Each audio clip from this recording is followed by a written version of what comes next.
Bismillahirrahmanirrahim.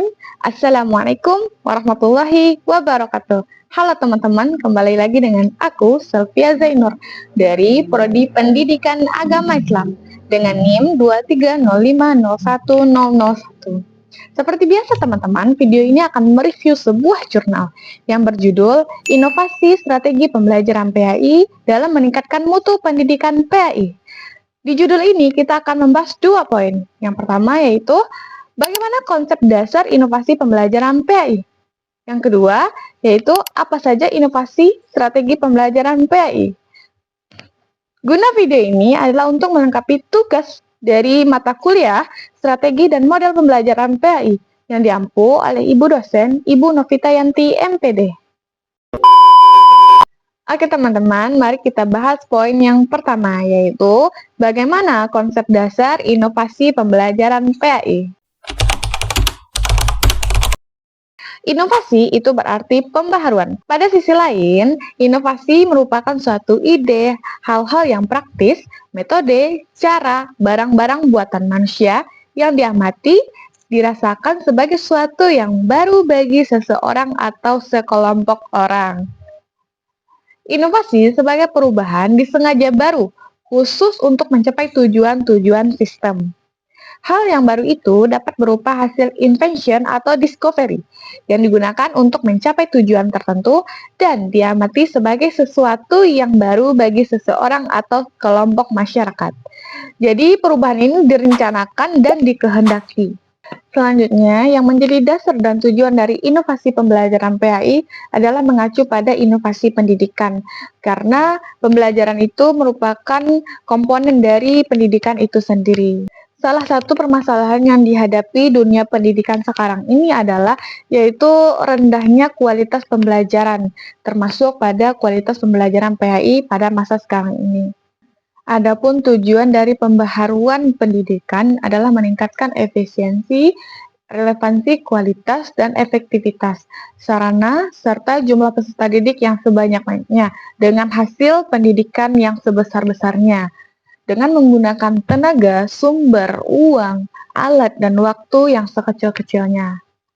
Maksud dari pembaruan ini bukan berarti sistem pendidikan yang diperbarui atau yang sama sekali tidak dapat digunakan lagi, akan tetapi hanya merubah dan memperbaiki yang dirasa kurang efektif untuk ukuran zaman sekarang ini. Sebab kalau tidak ada pembaharuan dalam sistem pendidikan, maka akan semakin tertinggal oleh perkembangan zaman. Mengacu pada pembaharuan pendidikan sebelumnya, maka upaya tujuan dan inovasi pembelajaran PAI adalah mengembangkan perencanaan pembelajaran pendidikan agama, yaitu diantaranya memilih dan menetapkan metode pembelajaran pendidikan agama yang optimal untuk mencapai hasil yang maksimal. Oleh karena itu, tekanan utama dalam perencanaan pembelajaran ada pada pemilihan, penetapan, dan pengembangan variabel metode pembelajaran PAI. Selanjutnya, pembahasan poin yang kedua, yaitu apa itu inovasi strategi pembelajaran PAI? Nah, teman-teman, strategi merupakan suatu upaya dan usaha dalam mewujudkan suatu harapan dan tujuan. Secara umum, pengertian strategi yang dimaksud adalah sebagai cara guru dalam menyampaikan isi pelajaran dalam lingkup pendidikan. Strategi pembelajaran adalah suatu kegiatan yang harus dikerjakan oleh guru dan siswa agar tercapainya tujuan pembelajaran dengan efektif dan efisien. Ada 4 masalah pokok yang sangat penting yang dapat dan harus dijadikan pedoman dalam pelaksanaan kegiatan belajar mengajar, supaya sesuai dengan yang diharapkan. Yang pertama adalah spesifikasi dan kualifikasi perubahan tingkah laku yang diinginkan sebagai hasil belajar mengajar yang dilakukan. Dengan kata lain, apa yang harus dijadikan sasaran dari kegiatan belajar mengajar tersebut? Sasaran ini harus dirumuskan secara jelas dan konkret sehingga mudah dipahami oleh peserta didik. Yang kedua, memilih cara pendekatan belajar mengajar yang dianggap paling tepat dan efektif untuk mencapai sasaran.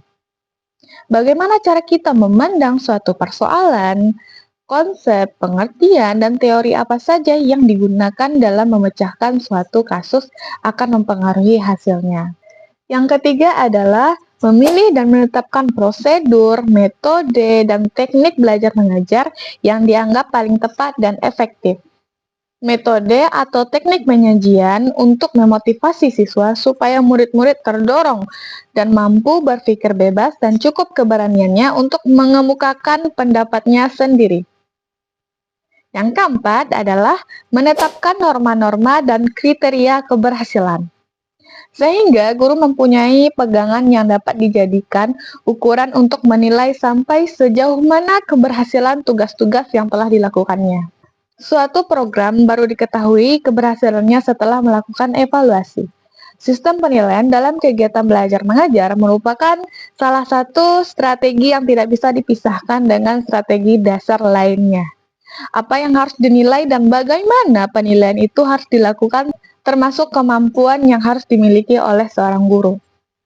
Seorang siswa dapat dikategorikan sebagai murid yang berhasil itu bisa dilihat dari berbagai aspek, seperti bisa dilihat dari segi kerajinannya mengikuti tatap muka dengan guru, perilaku sehari-hari di sekolah, hasil ulangan, hubungan sosial, dan sebagaimana atau dilihat dari berbagai aspek lainnya. Keempat dasar strategi tersebut merupakan satu kesatuan yang utuh antara dasar yang satu dengan dasar yang lain, dan saling menopang dan tidak bisa dipisahkan. Selanjutnya, ada beberapa prinsip-prinsip yang mesti dilakukan oleh guru dalam memilih strategi pembelajaran secara tepat dan akurat. Pertimbangan tersebut harus berdasarkan pada penetapan sebagai berikut. Yang pertama, tujuan pembelajaran. Yang kedua, aktivitas dan pengetahuan awal siswa. Yang ketiga, integritas bidang studi atau pokok bahasan. Yang keempat, alokasi waktu dan sarana penunjang. Yang kelima, jumlah siswa. Yang keenam, pengalaman dan kewibawaan pengajar.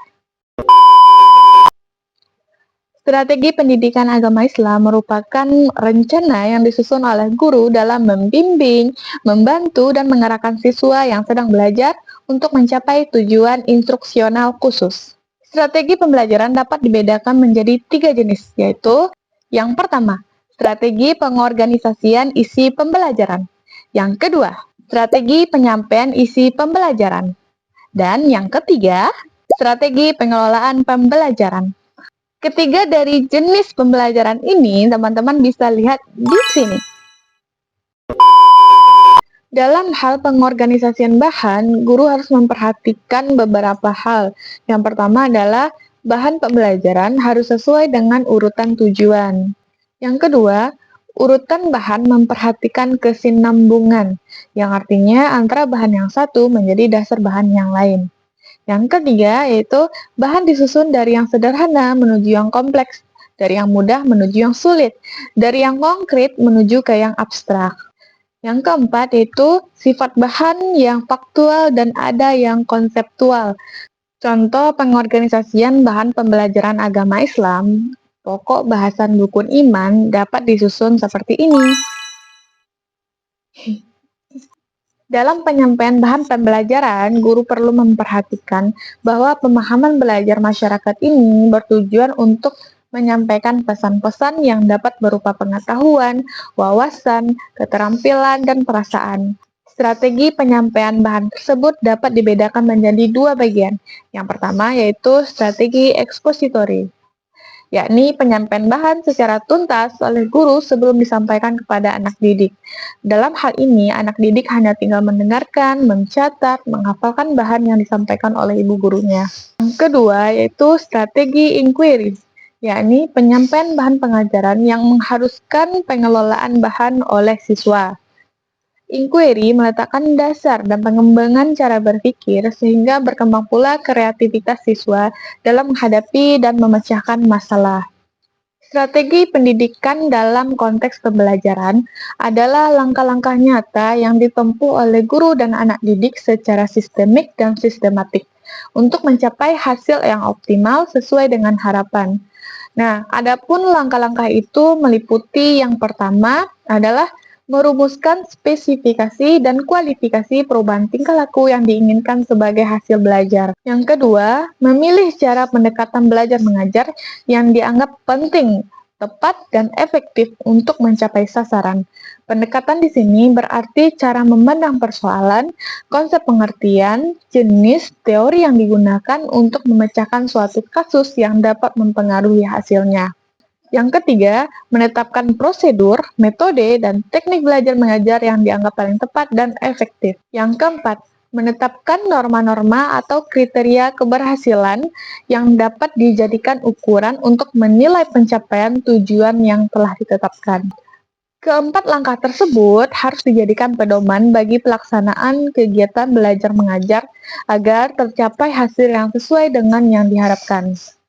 Kemudian, untuk meningkatkan kualitas pendidikan, maka pemerintah senantiasa berupaya, baik secara konvensional maupun inovatif. Pendidikan akan selalu mengalami pembaharuan dalam meningkatkan mutu pendidikan itu sendiri, melalui kurikulum sebagai upaya yang sudah dilakukan oleh pemerintah. Dengan pembaharuan tersebut, maka strategi pembelajaran pun senantiasa akan mengalami perubahan atau pembaharuan. Demikian analisis jurnal yang dapat saya sampaikan. Mudah-mudahan bermanfaat bagi kita semua. Saya akhiri, wabillahi taufik wal hidayah. Wassalamualaikum warahmatullahi wabarakatuh.